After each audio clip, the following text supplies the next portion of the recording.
road rage is a good example because it's the height of tedium. You know, everyone does it. Everyone gets mad, and yet everyone knows it's stupid, and everyone knows it's a waste of energy.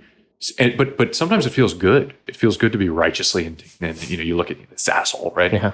But if you never got road rage, if I could take a pill and never get road rage again, I would. Yeah.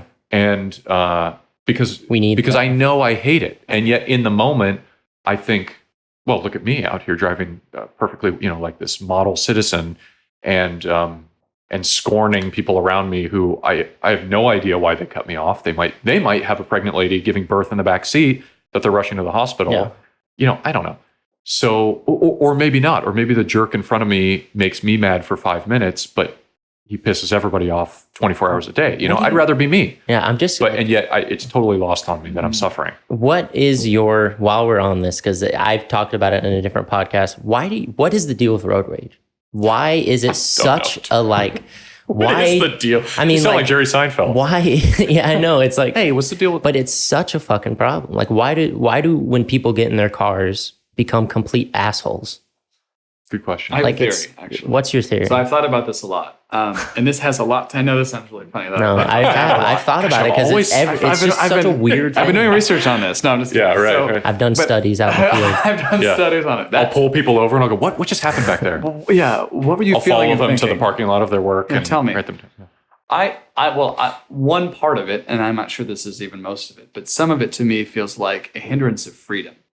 So people don't like, this is also why people don't like having to like obey certain speed limits or stopping at red lights. It's a similar feeling of like, it's not what I wanted to do right there. You know, what I wanted to do was drive 60 miles an hour straight and just not have to worry about it. I want to be able to kind of think about something else and not, because we basically drive like second nature. I mean, most of us, we're not like, okay, so there's lines on the road and so right now I'm in the second lane over, I've got 4 more exits. Most of us are not thinking that detailed, you know, okay, I need to have 2 hands here. Yeah.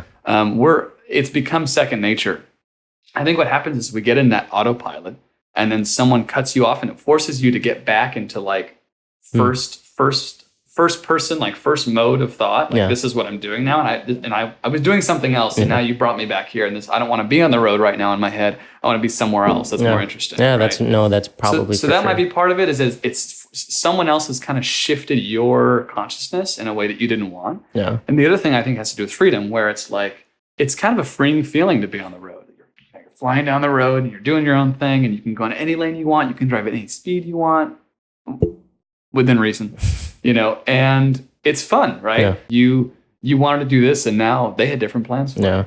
So I don't know. That I thought about that, like maybe that's part of it, but yeah, it is. I've thought, weird phenomenon. I mean, that's true. Everything that you just said definitely makes perfect sense. Snapping you out of your like kind of But the question is, the people that take it too far, because it's one thing to like have to slam on your brakes and you're just annoyed, but it's another thing to like roll down your window and start flipping people off and saying, fuck you, why did you do like, that's a complete another level of like tribalism. It's almost like the tribalism mentality that like immediately when someone does something to slight you, you look at them as a predator. There's a thing called the fundamental attribution error, where if somebody is in a good mood, you say, like, what's their issue? Like, who made them so happy? But if they have a frown, you go, oh gosh, what an asshole, or what a jerk, where you imagine that they're just a miserable person when it's a negative feature, and we're very slow to attribute positive character traits to people who are doing positive things. Well, I mean, I know there's not like but I would guess there's a good evolutionary reason for that. Like, and also people are so loss averse, where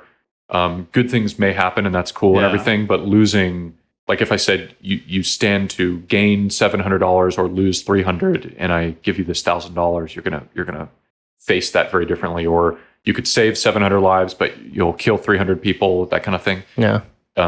People are not very good reasoners. You think it's just like because we've evolved to see negative anomalies as humans? Like partially, we've evolved to notice. I mean, the with bad road stuff. rage, also, if you think about it, if you gave chimpanzees little airplanes and said, okay, go for it, get to where you need to go, it'd be a madhouse. The air would be a scary place. Yeah. You just look up and like we are like giving apes giant death machines and having us, okay, go to work, bye-bye, right? Can you imagine? Right? It would be bad. It'd be very bad. Yeah, it would not be good. It would be bad. That goes in. We are not evolved to drive, Yeah, let alone we're not even evolved to write and read. We're overcoming millions of years against us to do something.